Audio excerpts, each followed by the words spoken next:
Caitlin on here? Yes. Caitlin, is that you? All right, so go ahead and hit record if you don't mind.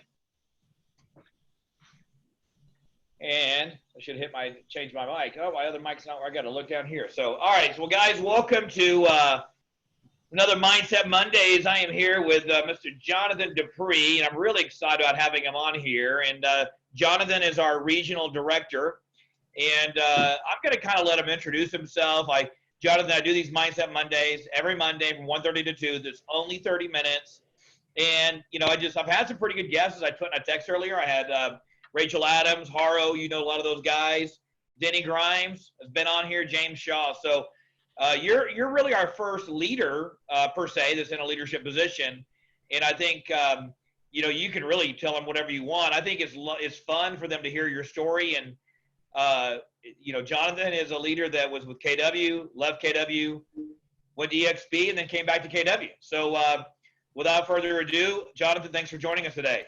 Yeah, man, I appreciate it. So I'll kind of just start off and give you a little bit of background.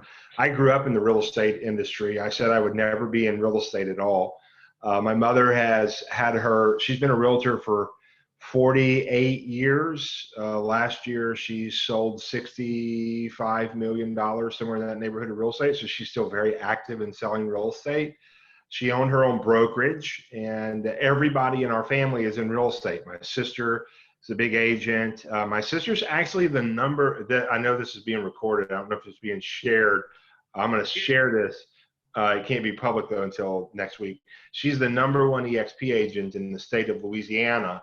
And this week she just officially made the transition back to Keller Williams. So I can't wait to do the interview with her next week. My wife. Tell me when that is good, and yeah. I will hold off posting this until then. Yeah. They've already done everything. They just make it official in like 3 days. So I'm super excited about that. But my wife was an agent. My dad was a real estate developer. My brother owns a title company. My son Noah got his real estate license the same day he graduated high school. He's 20. He is the director of growth and technology at a market center in Fort Worth.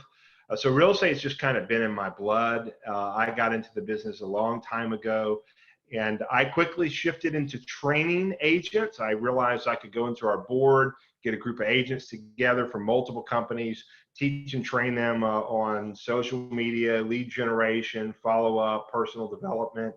And that's how I began to make my living in I was selling real estate as well, but I would get these affiliates, lenders and title companies, and they would pay me to get in front of groups of agents to teach a generic class. And someone came up to me and said, "Hey, you make a great team leader. Would you mind if I threw your name in the hat?" I said, "I have no idea what a team leader is. Throw my name in the hat." And the next week I was in dialogue with someone from Keller Williams in Baton Rouge, Louisiana. That's where I'm from. I'm wearing my LSU Joe Burrow jersey. If you didn't watch the draft, he was the #1 draft pick this week. Between you and Jay, I don't know what to do. What's that? Between you and Jay. I got Alabama on one side. I got LSU on the other. Hey, man. All you got to worry about is LSU. All you got to worry about is the national champs, right? Oh. So I was in the process, the recruit select process back then versus this career vision process to become a team leader. And I told my mom she still had her brokerage. And I said, "Hey, would you be offended if I explored this opportunity?" And she said, "No, 100% go explore it." And 2 months later, I was a team leader. I was in that role for many years. And my mom ultimately shut her brokerage down and rolled into Keller Williams. And then we made a decision to step away for many reasons, and we opened our own independent brokerage, and we grew it to the largest independent brokerage in the state of Louisiana. And in a 3-year period, we went from scratch to 150 agents and third in market share out of every company, including franchises. And we overnight kind of became the biggest competitor to KW in our market. And then 3 years later, I rolled that brokerage into EXP. I was there for 1.5 years, really struggled to try to make that work. That was probably the worst move in my entire career path was that transition. there. It just didn't work well for us. It just wasn't the right fit, and we tried really hard to make it work. About a year and a half after being at EXP, I received a phone call that Gary Keller wanted to meet with me. I thought it was a prank phone call. I didn't think it was real. And my son happened to be reading the MREA, and he had just finished his first year in real estate, and he had sold about 20 homes, and he had recruited about 15 or 20 agents, and he was super excited about where his career was going. And I said, that was someone saying they wanted me to come to Keller Williams and meet Gary. I don't think it's real. I told him I'm not interested. And my son said, you need to call them back and you need to go. And I did. I called back, and make a long story short, I flew out to Austin, and I spent one day a week for about a month coming back and forth to Austin and spending time with Gary. We would sit in a room for about 6 or 7 hours and just talk about, not about EXP, not about Keller Williams, but about Johnathan Dupree. And I think that's probably one of the biggest things great leaders do, is they understand how to find out what's important to the other person and paint a picture so they can see, if I stepped into this person's world, my world would become better. And that's exactly what Gary did with me. He literally helped me see how, if I were in his world, I'll never forget it. I called my wife, and I would call Glenn Sanford on my way back from Austin. I'd have a conversation with him about what, and Glenn was the founder of EXP, about what Gary and I talked about. And I did that every week. And at the end of that month, I called my wife and I said, listen, I will be a better person if I'm in Gary Keller's world. Money aside, all that stuff aside, if I'm in his world, I'll become a better person. And so I made the move to Austin a month later and was working directly for Gary as a consultant. And I consulted specifically to recruiting and retaining great agents in the company. And I went to work. I became the guy that was called when a high-level agent was exiting the company and going to EXP or going to Compass or starting their own indie brokerage. And I was able to save a lot of agents by just having conversations with them and focusing on what they wanted and helping them see how they could make that happen within KW, and that it was a much better pathway than making an exit. Some we lost, a lot we saved, and then we even gained a bunch of agents from some of those companies. And then 8 or 9 months later, he asked me to step into the role as the regional director in the Southwest region. And I said, yeah, I didn't even know where the Southwest region was. I didn't even know anything about it, but I knew this. I wasn't going to tell him no. So I said, you tell me where you want me to be and when you want me to be there, and I'm going to be there. And so I loaded up my car a couple weeks later and took off to Arizona, and I didn't have a place. My family's still here in Austin, so I lived in a hotel for a few weeks and until I found an apartment. And that's kind of my journey to where I am today. I love being back at the company. I think there's no better place for an agent or someone in leadership to be, because there's so many pathways for someone to follow to get to where they want to get in their life and in their career. And I look at my son, I look at the opportunities of being back in KW's world, how that's opened up doors for him that he's earned, and he's over in Fort Worth impacting agents' lives and doing some really cool things, and seeing my mom and my sister making the transition back to Keller Williams, and how good I know that's going to be for them and for their business, and how excited they are. They never would have left had I not led them away. They had that conversation with me, and so it's just an exciting company to be. And then as soon as you take over as regional director, COVID-19 hits. Yeah. So what are you seeing right now? You're around a lot of the agents, and our market is very similar in Tucson as Phoenix. I mean, we're got kind of the same, a little bit more expensive in Phoenix, but what is your kind of the advice you're giving agents right now, and where they need to focus on, what do they need to do? What are you seeing as best practices across the region, really? Yeah. So, well, the first thing I would tell an agent is make sure that you've cut your expenses, and make sure that you're doubling down on your lead generation. reaching out to the people in your database and loving on them and staying in touch with them and not forgetting about them. I think that those are the two important things that I would be doing. And I would be all in learning command right now, learning the tools and resources that I had access to as an agent. That's what I'm telling agents. And the ones that are really adopting that and the ones that are plugging in and being engaged, what I'm seeing is they're growing their business and it's kind of business as usual in an unusual way. That's the way I heard Gary say it to me the other day. And then I think what I would tell everyone, agents and leadership, is that performance, good or bad, is grounded in focus. And so if you want to increase your performance, then you have to really begin to understand how your focus affects your performance.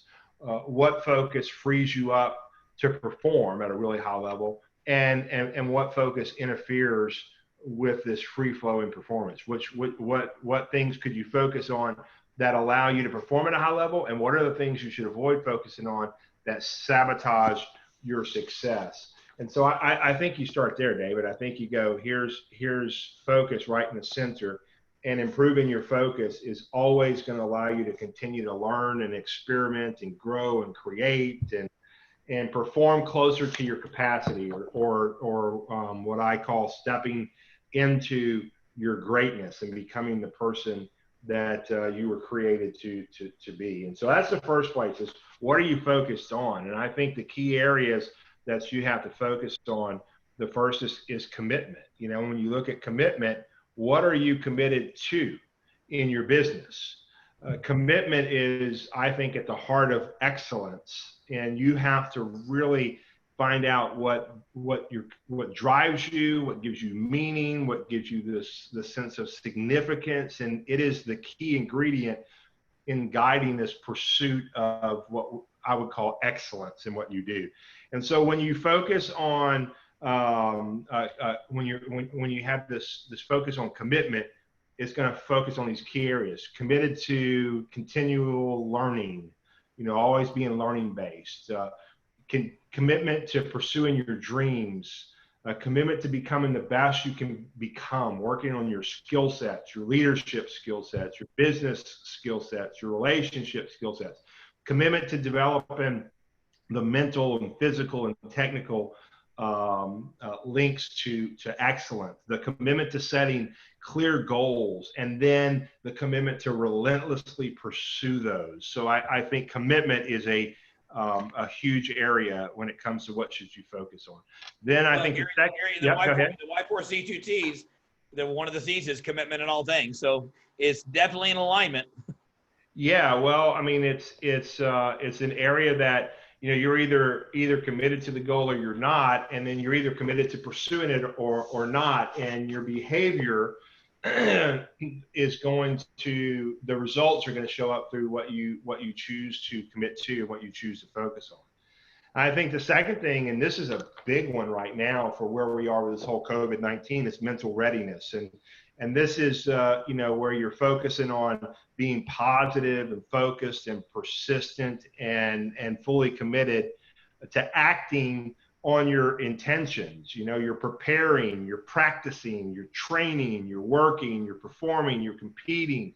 I played basketball all through high school and college. And when I got to college, I read this book called Zen and the Art of Martial Arts.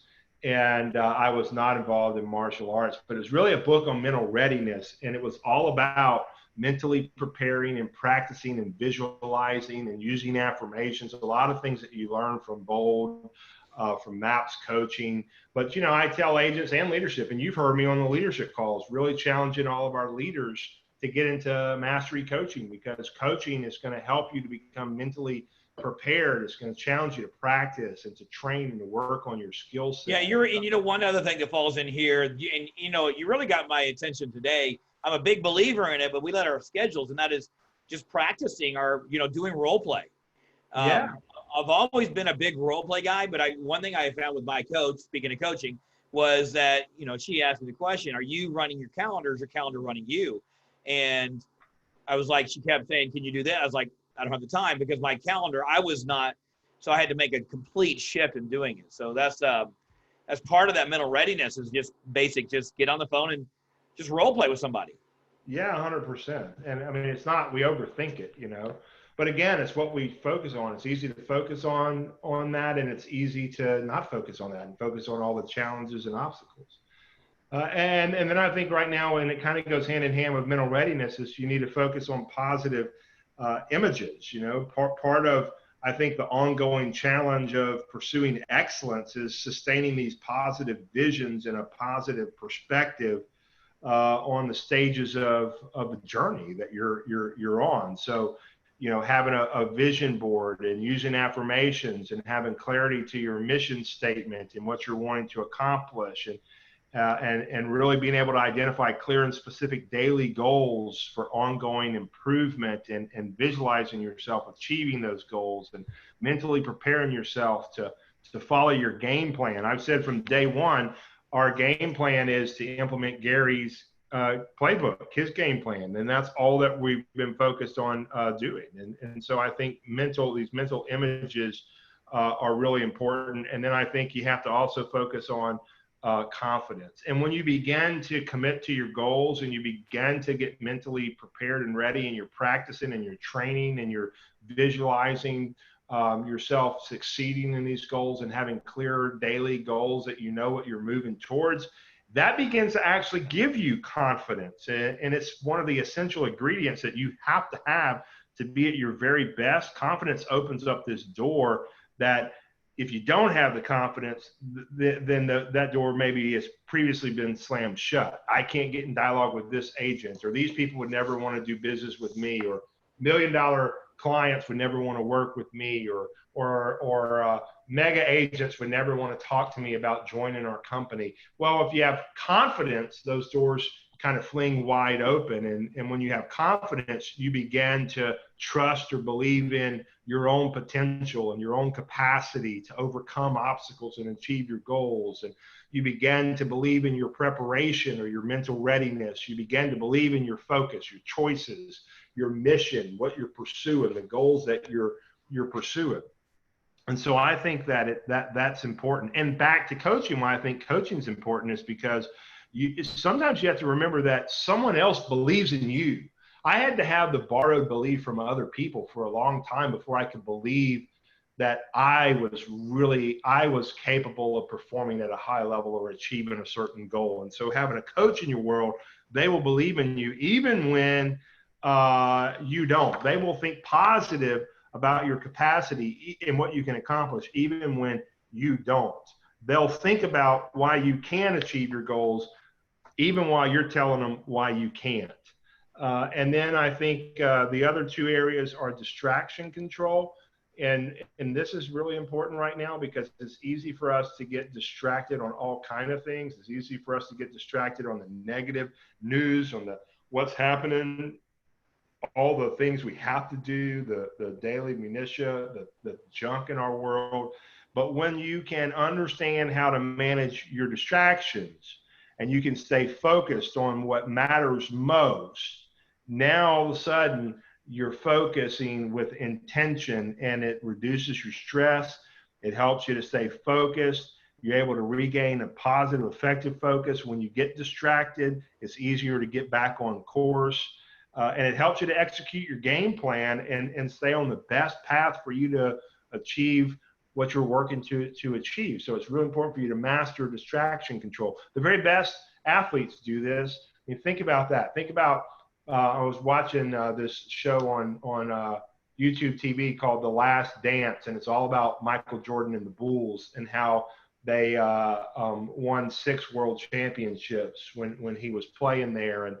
And I think about when they go into these arenas on road games and the distractions from the fans and the other players that they had to deal with. But the best of the best understand how to manage and control the distractions. Doesn't mean they go away. It doesn't say distraction riddance. It says distraction control. So we all have distractions that show up, and then we have to stay focused. But you go back here when you are committed to your goal and you're constantly training and getting your mind right, and you're focusing on visualizing you achieving the goals, and you begin to build this confidence, all of a sudden it makes it easier for you to be able to control or manage the distractions that show up.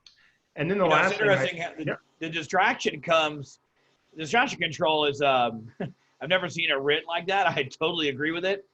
Focus, when you do all the other things that you just mentioned in that order, the distractions become easier to control, I bet. Yeah, that's what I'm saying. It makes it easier to control all the distractions that do show up in your world. And then I think the last area you should focus on right now is this ongoing learning. And you, again, have heard me talk about this on the regional leadership calls, challenging OPs who've been OPs and in leadership roles for a long time, who don't have a MAPS coach, going, hey, why are you not in coaching? That's great. You've been here for 10 years, but have you stopped learning? I mean, like, you've learned it all. There's nothing else for you to learn or to be challenged, right? You've got to have this focus of, I'm constantly working to get better and to improve and to become my best. And when you have this commitment to consistent high level performance, then when you see the really successful are committed to also focusing on always learning and becoming their very best. And it requires this really special focus. I think your skills for ongoing learning are going to grow when you focus on, finding joy in what you do and do it really well. You draw out the relevant lessons from each experience that you have, or you reflect on what you did well and what you could have done better and what you could have not done altogether. You reflect on how your focus affected your performance and how you can shift your focus in the future to have a better conversation or a better outcome of you're able to just improve on a consistent basis. And when that happens, man, I don't know, it's like something magical just shows up in your world. I don't know if that makes sense, but that's what I would be challenging people right now to do. So anybody have any, well, first thing, I know we got some people on here, and I usually get about 3 times as many people, or actually more than that, viewing. A lot of recordings on this, so let me know when I can post it, because I like that. Anybody have any ahas or questions just now on kind of what it put up? How do you apply what he put up just now? I think applies more now than ever before. What are your kind of takeaways on that kind of diagram?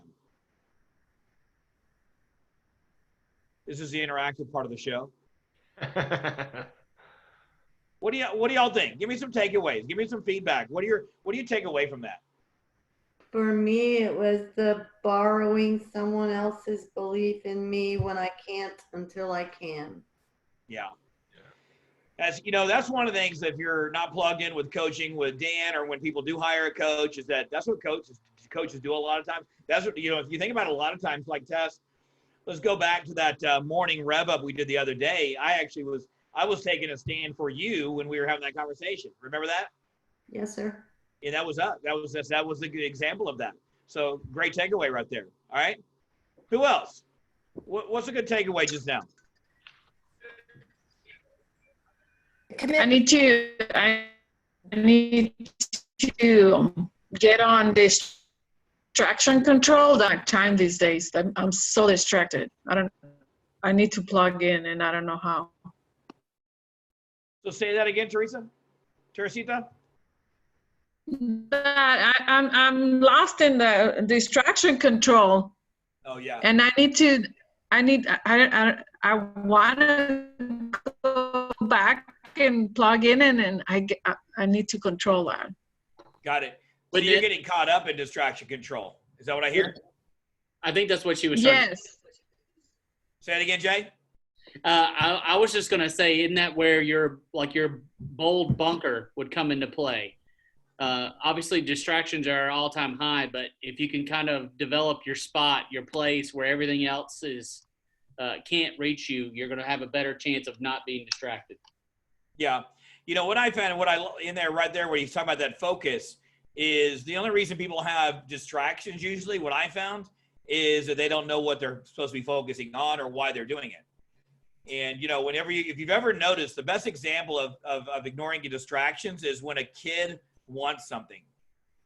You ever see a kid when they want a cookie, or a little kid, like we got a grandkid, 3 years old, and when she wants something, all she can focus on is that one thing.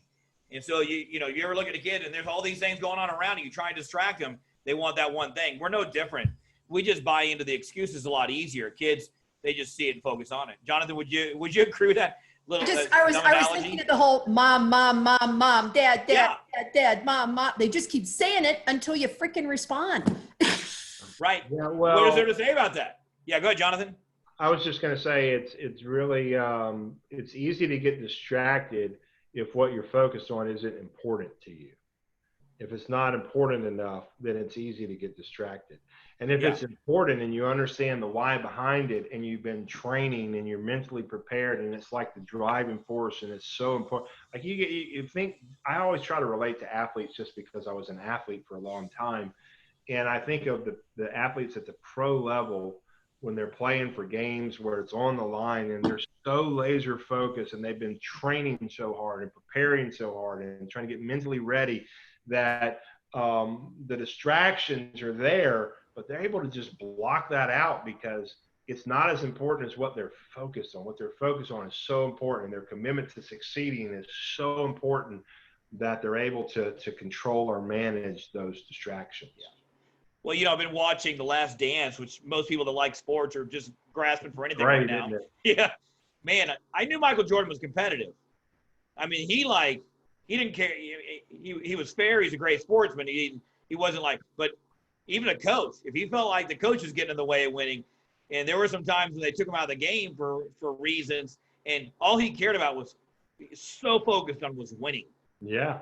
And so that is a great example of that right now when it comes to athletes. So all right, any questions for Johnathan on here? I'm really excited to be in business with Johnathan. He's a great regional director. He's taken our region, pours into us just unconditionally, and really, you know, is really already developed a relationship with all of us. So it's and I also like it when people come from the team leader role at some level into the region. So because our heart and soul of our company falls through that team leader role. So any questions for Johnathan? It could be generic. It could be some, how do you handle a bad day? It could be, how would you ask this question? Anything you got for Johnathan? Just a basic question.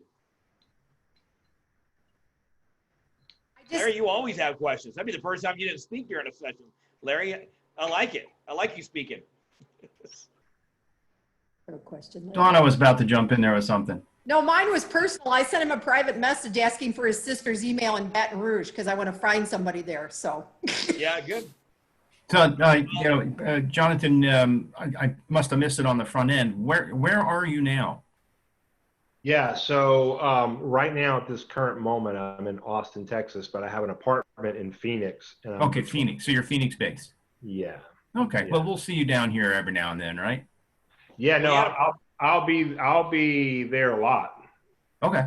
Good. He was scheduled. I know that he was scheduled to come down.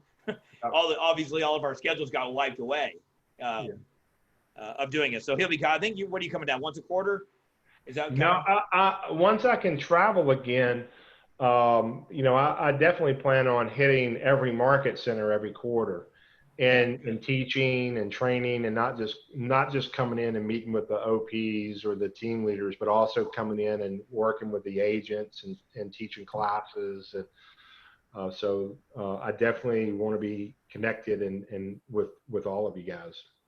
Okay. Well, good. Well, now that's good that we've had this opportunity to kind of do the informal meeting, and then when the next one around, we're all a step ahead here. Yeah, absolutely. Perfect. Welcome aboard. Thank you. Johnathan, are you able to share what about EXP didn't work? When we think about the people that left KW in Tucson and went to it, can you do that in like 2 minutes? Yeah, well, so I think the key to EXP is that the model continues to change, and it's a diminishing model, meaning as the company grows, they continue to have to make changes to sustain the company, and those changes always come in the form of a takeaway from the agent. So they'd make a slight shift to how revenue share was paid. It'd make a big impact to me or to people who that's really all their focus was on, was recruiting agents. But then the agents that sell, they make slight changes, and it impacts, like the equity program is one that recently got cut in half in January. So an agent joins going, I'm joining based off the information you've given me, and I hope this is how it works. And EXP saying we have a written plan that actually says as we grow, we are going to take away these incentives to agents, and they're going to diminish. And that's their biggest challenge, is that they continue to take away anyone who joins EXP today. It's a smaller opportunity than it was just 2 months ago. Yeah, which means the bigger again, and the bigger it's the profit share is lopsided just because of people that don't put their activities into it. Is even more lopsided. Right. Is what just the conversations we've had. Yeah. Very. So there you go. That was a good short answer. So, all right. Well, Johnathan, guys, you got to know Johnathan Dupree. Thanks for being on here. One more question. Yeah, go ahead, Jay. Yeah, how are you such a successful leader in that hideous jersey? Hey, hold on. I'm going to show you, man. Jay, you missed it before you got Yeah, on. before you got on. So, Yeah. all right, go ahead and turn off the recording. So. Well, hey,